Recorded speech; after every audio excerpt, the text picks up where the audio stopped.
Mesdames et messieurs, bonsoir et bienvenue à cette émission de Info 9. La MRC d'Abitibi-Ouest a fait les manchettes depuis quand même plusieurs mois concernant les fameux 41 200 mètres cubes de bois de la forêt de proximité. Où en est rendu le dossier au moment où l'on se parle? Et on doit vous avertir également que cette émission a été enregistrée le 17 septembre au matin. Alors nous sommes ce soir le 3 octobre. Qu'est-ce qui s'est passé entre le 17 septembre et le 3 octobre? On ne peut pas vous le dire, on ne le sait pas. Alors, c'est pour ça qu'on peut parler de choses qui se sont passées et d'autres choses qui sont à venir, mais entre l'enregistrement et la diffusion, bien, c'est ça que des fois, il peut dire, bien, regarde, il parle de ça, mais ça a été réglé, cette affaire-là. Fait que c'est pour ça qu'il faut bien préciser, enregistrement 17 septembre, l'émission 3 octobre. Alors, mesdames et messieurs, avec grand plaisir, je reçois le préfet de la MRC d'Abitibi-Ouest, M. Daniel Rancourt. M. Rancourt, bonsoir. Bonsoir, M. Lacasse. M. Rancourt, Colin, que ça a fait couler beaucoup d'encre et puis je pense que ça n'a pas fini non plus. Il y a eu de grosses discussions. La table des maires également, c'est sûr, avec la MRC, les maires sont là pour s'en mêler et avec raison également. Mais si on faisait juste une courte rétrospective, comment tout ça a commencé, M. Rancourt? Tu veux-tu avoir la longue histoire? Non, la courte. La courte histoire. La courte histoire, à partir de 2012, qui aussi, vous avez, il y a une question de série landrienne aussi, là, en 2012. Alors, on ne voulait pas, je dis on ne voulait pas, l'Abitibi-Ouest et la MRC, on ne voulait pas que ça recommence avec une série extérieure de l'Abitibi-Ouest. Voilà. Donc, si je fais un petit peu un topo, on se souvient, Taschereau fermé. Oui. On sait que les volumes, parce que les volumes de bois d'une usine sont attachés à l'usine. OK. Donc, c'est ce qu'on appelle le CAF. C'est ça. Le fameux CAF. Là. Donc, le CAF, CAF, c'est un permis de récolte de bois dans la forêt provinciale, dans la forêt du gouvernement. Donc, à ce moment-ci, on recule lorsque Taschereau est fermé. Tembec avait la compagnie qui était propriétaire de l'usine. Eux autres, ils ont fait un scénario. Lorsqu'ils ferment le Taschereau, ils font un scénario de répartition des volumes de bois entre les usines qui leur restent. Maintenant, il faut comprendre qu'en Abitibi-Ouest, puisqu'il la forêt qui est au nord de l'Abitibi-Ouest, c'est difficile d'aller la porter au lac Saint-Jean. Donc, il faut s'organiser pour avoir des usines qui sont prêtes pour être capables de faire du bois à meilleur prix. Le scénario que Tembec avait fait, que la compagnie Tembec avait fait, ils ont dit on va prendre le volume de bois de Taschereau, une partie va aller vers Béarn, qui est au Témiscamingue, et l'autre partie va aller vers la Sarre.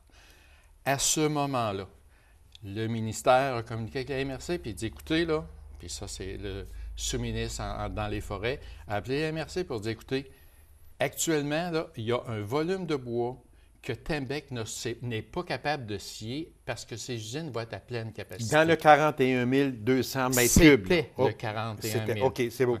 Donc, le volume de bois de Taschereau était autour de 380-400 000 mètres cubes. Il nous a donné une partie qui s'en va vers Béarn, l'autre partie va vers la Sarre, et il reste un volume de 45 000 mètres cubes. Et là, le ministère dit « MRC, est-ce que tu es intéressé à avoir ce volume de bois-là? » Donc là, comme garçon, responsable, table des maires, on a dit qu'est-ce qu'on fait?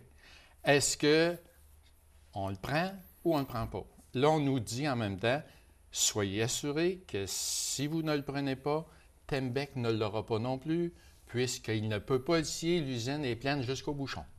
On est il y a 3 ans, là. C'est plus le cas maintenant, mais il y a 3 ans, c'était comme ça. Donc là, on a dit oui, c'était la meilleure manière de garder le bois là, à la disponibilité de Tembec, du territoire. Donc, on est là, on est l'année passée. Là, on commence à discuter. Là, on a pris la responsabilité. On a dit, c'est correct, on va le faire. Maintenant, lorsqu'on a commencé à jaser avec Tembec, parce que là, le bois, il fallait en disposer, lorsqu'on a commencé à jaser avec Tembec dans la négociation, Tembec a commencé la discussion et on dit, nous, on est prêts à donner 85 sous du mètre cube. Et tous les spécialistes qui connaissent un petit peu la forêt, en grandeur de la province, ils nous disaient « Non, ça n'a pas de sens, là, ça n'a pas d'allure. » Fait que là, on a dit à l'industrie, écoutez, tous les éléments qui sont dans la mire nous disent qu'à 85 sous, vous n'êtes pas dans le game. Fait que Tembec il a dit non, nous, on est prêt à payer 85 sous seulement. Donc, à ce moment-là, la Table des maires a décidé d'aller en appel d'offres, OK. de demander des soumissions publiques. On est l'année passée, à peu près à pareille date, et lors de la soumission, on a reçu des appels d'offres qui étaient 5 4 et 85 sous. Monsieur Rancourt, lorsque vous avez décidé, je parle toujours de la MRC, la Table des maires, lorsque vous avez décidé d'aller en appel d'offres, L'année passée, oui, est-ce que tous les maires étaient assis à la table des maires et tous les maires ont dit oui, on s'en va en appel d'offres? non. L'année passée, lorsque la MRC a décidé d'aller en appel d'offres, c'était une décision du comité administratif de la MRC. Donc, ce n'est pas la Table des maires. C'est le comité administratif qui représente la Table des maires. OK. Ça veut dire que ce ne sont pas... Parce que ça, C'est c'est pas important l'ensemble de le dire. oui, là. c'est C'est un très fait. important. Ce n'est pas tous les maires de l'Abitibi-Ouest qui ont décidé on va aller en appel d'offres. C'est un comité restreint C'est le comité administratif, l'exécutif qu'on appelle la MRC. qui a le pouvoir de le faire. Oui. OK, c'est beau. Donc, là, l'année passée, on se souvient, on est allé en appel d'offres, on est arrivé avec un prix, puis on sait que c'est une entreprise de la MRC d'à côté qui l'a eu, à un prix de 5 Oui. À ce moment-là, lors d'une information que je pense que j'avais dit ici, puis même je l'ai répété plusieurs fois, je dis, on a fait une première période, Tembec n'a pas gagné la mise. J'espère que l'année prochaine, on va être capable d'aligner les planètes pour que ça se passe comme il faut. Donc là, on se retrouve une année après. Au mois de mars-avril cette année, on recommence de les 2013, discussions. là? OK. On recommence les discussions avec Tembec. Et là, Tembec nous arrive avec une idée de dire, on nous dit, le prix qu'on est prêt à payer, nous, c'est 3 $. Comme au niveau de la MRC, on s'est dit, l'année Fait que passée... là, ils partent de 85 sous le mètre cube, puis ils s'en vont à 3 $. C'est ça. OK. Mais l'année passée, on était à 5 $. OK. OK? Qu'une série adverse avait Voilà. déposé. Et OK. nous, on s'était dit, une année plus tard, la valeur du bois a augmenté. Donc, on pourrait s'attendre minimalement à avoir 5 $. D'ailleurs, avec tous ceux à qui on en parlait, ils me disaient, bien écoute, regarde, 5 $, il n'y a pas de trouble à avoir ça, là. Je suis persuadé qu'il n'y a aucun problème. Puis quand on parle de... Quand je dis ça, là, je ne parle pas là, du concierge de l'école qui me dit ça, là. Je parle de personnes spécialisées en forêt, des bureaux d'ingénieurs forestiers et autres qui nous disent, regarde, à 5 $, il n'y aurait pas de problème pour avoir ça. Fait que nous, on a recommencé la discussion avec Tembec pour dire, écoutez, nous, on souhaite d'avoir un prix minimal de 5 $. Et là, on a eu un braquage. C'est 5 $, puis vous avez vu dans les journaux, ils ont dit, on va mettre 5 $, mais si le prix du bois augmente, ça va augmenter un petit peu et autres. Oui. Toujours est-il qu'à un moment donné, on a reçu une lettre de M. Rouville, qui est vice-président de Tembec, pour dire, on ne s'entend pas avec la MRC, ça n'a pas de bon sens, on met fin aux négociations. Donc, c'est bien correct. Fait que là, on est retourné en appel d'offres, et là, les appels d'offres sont sortis la semaine passée. Qui était le moins cher? Là, on a reçu 3 appels C'était d'offres. le plus cher, excusez-moi, celui qui va donner le plus, parce que appel d'offres, on est toujours habitué de dire on s'en va au plus bas soumissionnaire, mais là, c'est l'inverse. là. C'est l'inverse, parce que là, on est en vente de produits. Oui, exactement. C'est un fait. Donc là, on a reçu 3 appels d'offres. Puis lorsqu'on fait un appel d'offres, vous savez, là, il y a des conditions à respecter. Oui. 1, 2, 3, 4, 5. Puis si une ou l'autre des conditions n'est pas respectée, l'appel d'offres peut être rejeté. Donc, on a reçu 3 appels d'offres, dont 2 ont été jugés non conformes. Est-ce que ce sont toujours les mêmes compagnies? C'est toujours les mêmes compagnies. Bon, Sauf vous savez- que là, cette année, il y a un nouveau joueur qui est rentré dans la game. Je ne nommerai pas, mais il y a un nouveau joueur qui est arrivé dans la game, puis un qui était l'année passée, qui sont associés 2 ensemble pour se partager le volume de bois. Mais au moment où l'on se parle, Tembec est encore là. Tembec est encore là. OK. Est-ce que, M. Rancourt, l'Abitibi-Ouest, et je vous pose la question parce que vous êtes préfet de la municipalité, de la MRC, pardon, est-ce que l'Abitibi-Ouest a le moyen de perdre, quand je dis perdre, de laisser à une autre série à l'extérieur de l'Abitibi-Ouest 41 200 mètres cubes qui représentent quelques millions et plus? Est-ce qu'on a le moyen? Très bonne question. Moi, je vais vous poser la question inverse. Est-ce que la MRC, parce que là, si on fait un différentiel entre le prix offert par Tembec et le prix offert par l'autre soumissionnaire, On est de l'ordre d'à peu près 82 000 par année sur 2 ans. Ça fait 160 000 Donc là, je pose la question. Est-ce que la MRC peut se permettre de financer, de donner une aide particulière à une entreprise de notre territoire de l'ordre de 80 000 par année? C'est une manière de voir les choses, oui. Et là, la question qu'on se pose, puis là, on va aller un peu plus loin dans la réflexion. Moi, on me donne comme information, écoute là, Daniel, la compagnie ne peut pas payer plus que 3 parce que nos équipements ne sont pas à la fine pointe du développement. On n'a pas le degré d'efficacité de d'autres scieries. Donc, là, on est coincé avec un dilemme. On modernise l'usine, puis on va être capable de payer. On ne modernise pas l'usine, puis on n'est pas capable de payer. Puis on ne modernise pas l'usine, puis on dit là, il faut que le bois, vous nous donnez une subvention pour qu'on le coupe. Et c'est là la question. On a eu un débat de chiffres sur... Oui, parce que des chiffres, il y en a sorti. J'en ai ici devant moi. J'en ai beaucoup. Là. On a vu apparaître dans les journaux, on a vu apparaître dans des différentes émissions de radio et de télévision. Écoutez, des chiffres, là, on va dire, comme on dit en bon québécois, là, un comptable, il nous demande souvent, là, c'est quoi que tu veux que ça arrive, puis ça arrive où que ça arrive.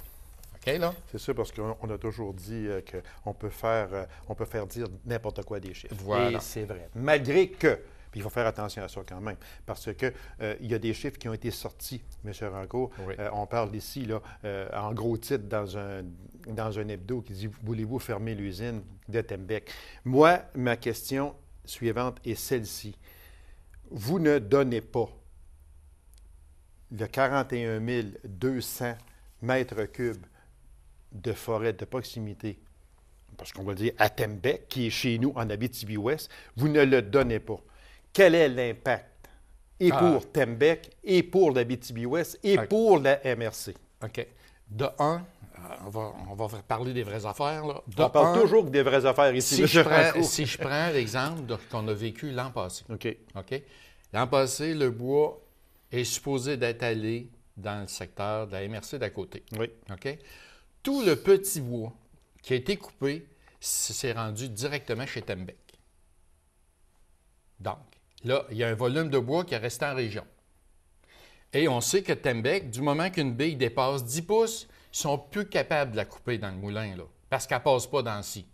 Donc, tous les billots qui passent 10 pouces sont mis sur un camion et sont chippés à l'extérieur. Ça, c'est l'autre réalité. Troisièmement, les opérations forestières l'année passée ont été faites par des gens d'Abitibi-Ouest. Quand on parle qui est le volume qui est allé dans l'autre MRC. Oui. OK. Le bûcheron, là, Oui, la machine qui a coupé ça, c'était des propriétaires d'Abitibi-Ouest. Oui, parce que le bois était ici. Oui. OK. Et la majorité du camionnage était faite aussi par des gens d'Abitibi-Ouest. Le petit bois a tout été coupé en Abitibi-Ouest. Et si vous avez pris les informations, entre autres qui viennent de la Chambre de commerce, on nous donnait, lors d'un dernier rapport, que la Chambre de commerce disait qu'à peu près 80 de l'opération, du traitement et autres, a eu des répercussions sur l'Abitibi-Ouest. C'est pas tout à l'ailleurs, là. OK? Il faut comprendre que... Puis là, il y a un autre élément qu'il faut dire aussi, c'est que la Chambre de commerce a été très active dans ce dossier-là cette année. L'année passée, on n'en a pas entendu parler, mais cette année, ils ont voulu jouer un rôle très actif. Et c'est le rôle aussi. Oui. Puis, à un moment donné, la Chambre de commerce, ils voyaient bien qu'il y avait un braquage, il y avait un blocage, il y avait une différence de 3 à 5 $. Il fallait trouver une solution.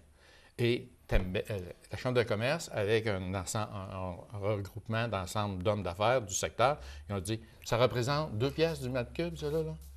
On va le donner, nous autres. On va se mettre ensemble. Là. Ça a un impact important sur l'économie de notre coin. Parce qu'on parle de 2 millions et plus. Bien, ça, là, ça sera vérifié. Là. Si on fait tous les calculs, tout, sauf que de ça, on ne tient pas compte du petit bois, on ne tient pas compte de l'opération, on ne tient pas compte du chorière. C'est pour ça qu'on dit qu'on peut donner n'importe quelle signification à des chiffres. Je reviens à ce que je disais. La Chambre de commerce, par ses représentants, a affaire à Tembec. Regardez, là. Nous, on est prêt à payer le différentiel. Différentiel de 2 $. De 3 à 5 $. 3,5 c'est ça. On est prêt à payer le différentiel. Et l'information qu'ils ont eue, c'est que la compagnie avait refusé. Parce qu'il faut dire, moi, où j'ai de la misère un peu, puis je pense que je ne suis pas le seul, parce que c'est quand on regarde tout ça depuis plusieurs mois, on dirait que si Tembec n'a pas ce bois de forêt de proximité, on va peut-être fermer, on va fermer un chiffre. On parle d'environ 150 employés, 90 de La Sarre, 20 de Macamic, 13 de Palmarol, 11 de Dupuis, etc. Bien là, c'est vrai que j'aimerais aussi avoir l'opportunité d'avoir un représentant de Tembec ici pour nous expliquer aussi, mais on dirait que c'est presque ça qui va arriver. Par contre, 40 000 mètres cubes, ça représente 3 semaines de production dans l'usine. C'est pas une année, là, c'est 3 semaines. OK. Puis, il faut comprendre que la compagnie l'entreprise qui va couper ce bois-là, le petit bois est adressé à Tembec, parce que c'est la seule usine qui a de la facilité à le prendre. Le gros bois, ils ne sont pas capables de le couper. Tout ce qui est en haut de 10 pouces, comme vous avez dit, il s'en irait quand même à une autre usine. Oui.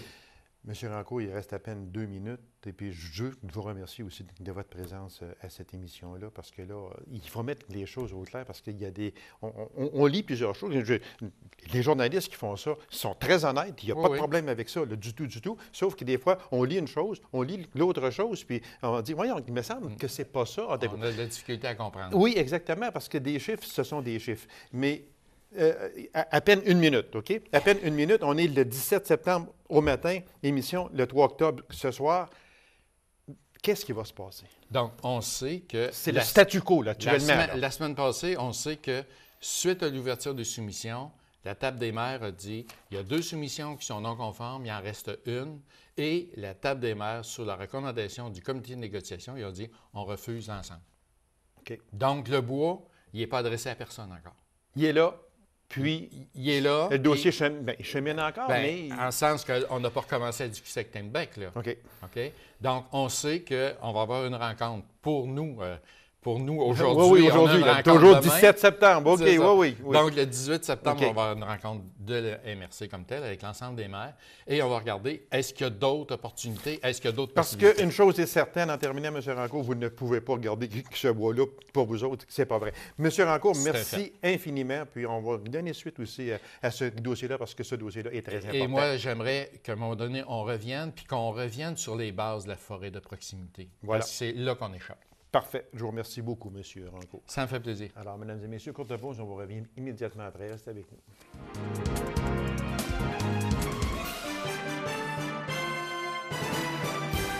Qui est André Doucette? On dit de lui qu'il est un pèlerin quêteux national exceptionnel. C'est quand même un peu bizarre, mais qu'est-ce qu'il fait chez nous, en Abitibi-Témiscamingue? Alors, pour avoir la réponse à ces questions, je reçois le directeur général de la Maison de l'Envol de Rouyn-Noranda, M. Joël Lacourcière. M. Lacourcière, bonsoir. Bonsoir. Merci d'avoir accepté cette invitation-là, M. Lacourcière. C'est très gentil. C'est très gentil à vous. Dans mon entrée, je disais, qui est André Doucette? On dit qu'il est un pèlerin quêteux national exceptionnel. Qui est-il exactement? Un chic type. Sûrement. Oui, un monsieur de 70 ans, originaire du Saguenay, qui vit présentement à Québec et qui marche pour les maisons de soins palliatifs depuis 12 ans. À chaque automne, il choisit une ville, une maison de soins, et il va marcher recueillir des dons pour la maison. C'est extraordinaire, oui. Ça, c'est vraiment... Puis il y a 70 ans. Il y a 70 ans. C'est un retraité de l'enseignement. Puis au début des années 90, sur les chemins de Compostelle, qui s'est dit, moi, ma retraite, je vais marcher pour les autres. Fait qu'il a fait Compostelle. Oui. C'est ça? À plusieurs reprises. À plusieurs reprises. Oui. Et puis, il était enseignant moral et religieux en 98. Il a fait Compostelle, justement, si ma mémoire est fidèle. Oui. Alors, d'où il s'est dit, moi, je vais marcher pour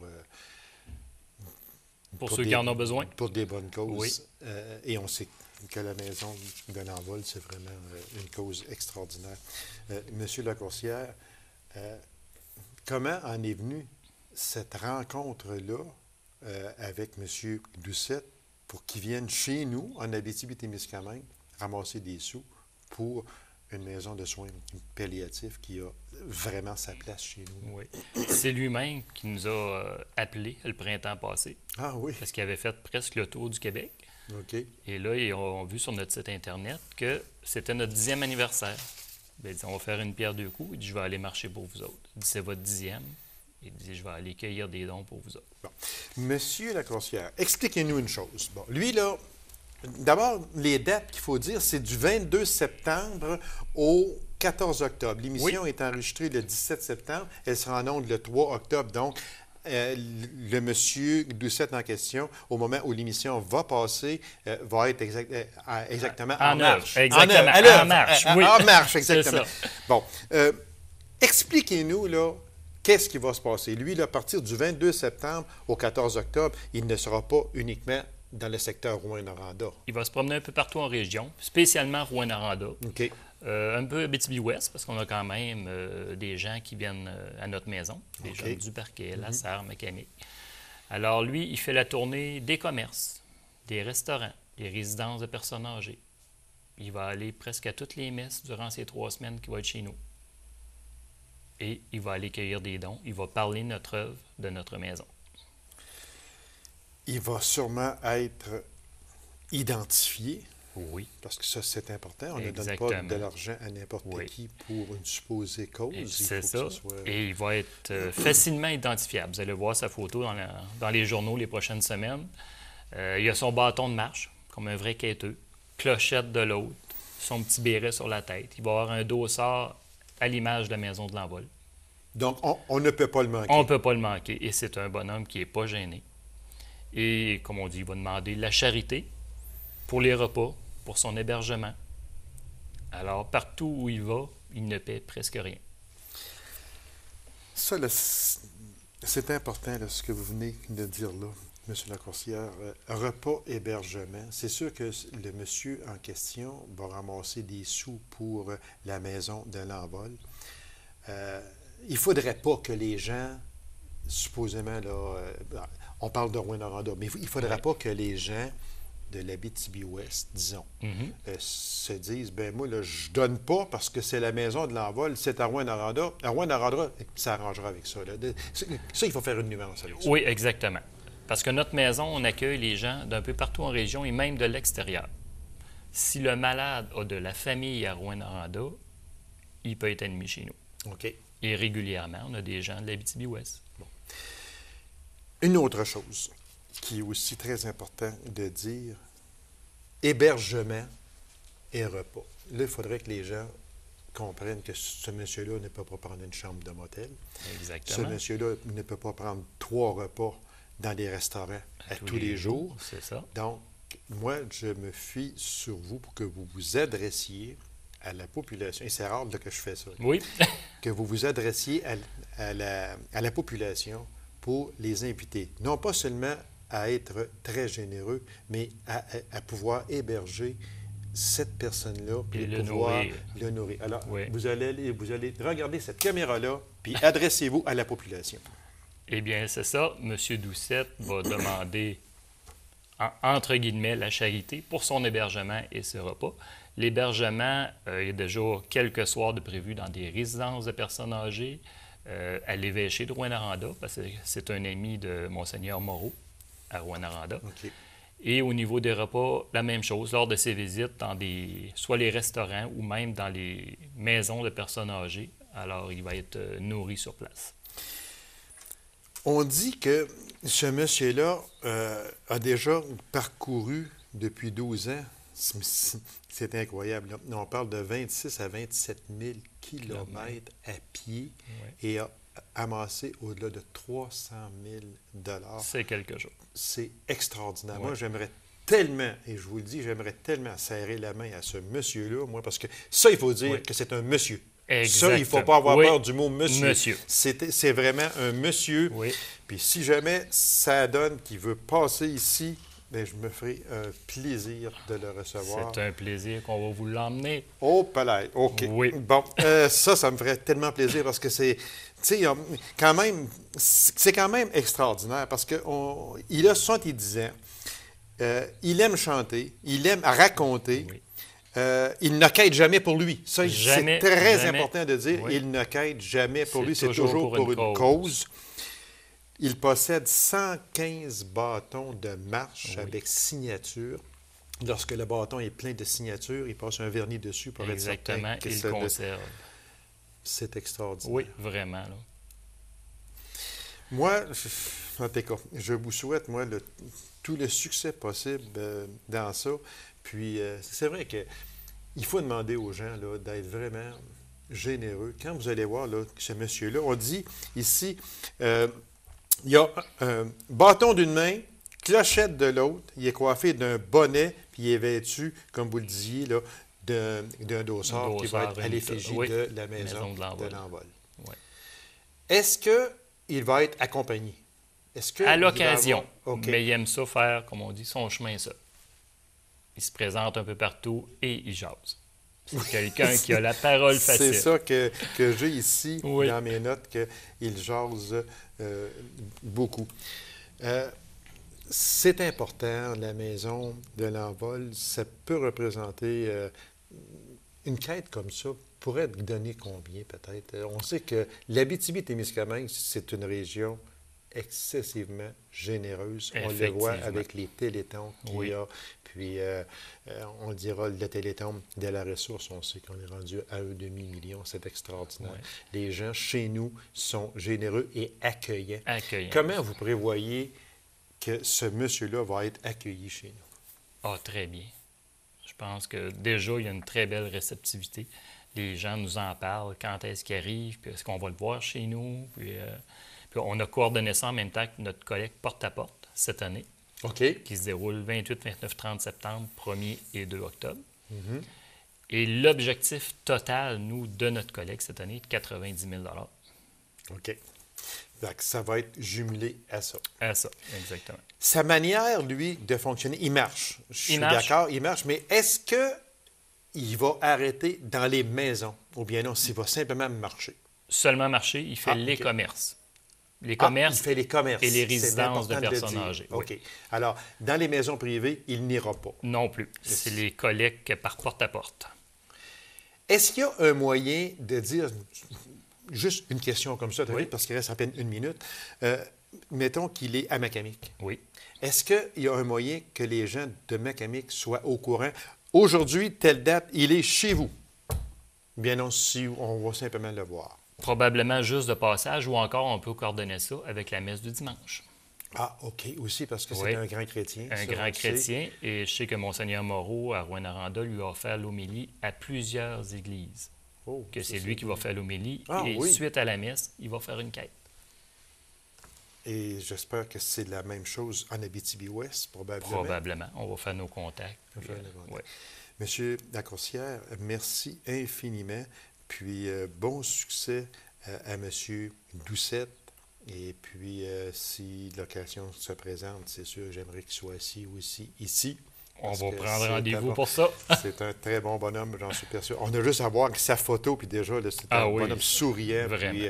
Puis, il doit avoir un contact humain terrible. Oui. Alors, on le rappelle que cette collecte est du 22 septembre au 14 octobre.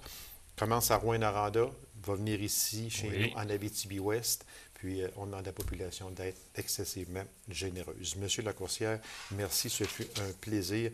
Puis, Merci on va de nous avoir sûrement accueillis. se revoir parce que la maison de l'envol, c'est quelque chose qu'on tient à cœur énormément. Oui, une très belle maison pour tous. Voilà. Merci beaucoup, Monsieur Lacourcière. Bienvenue. Alors, mesdames et messieurs, merci d'avoir été là. On se donne rendez-vous à une prochaine émission d'Info 9.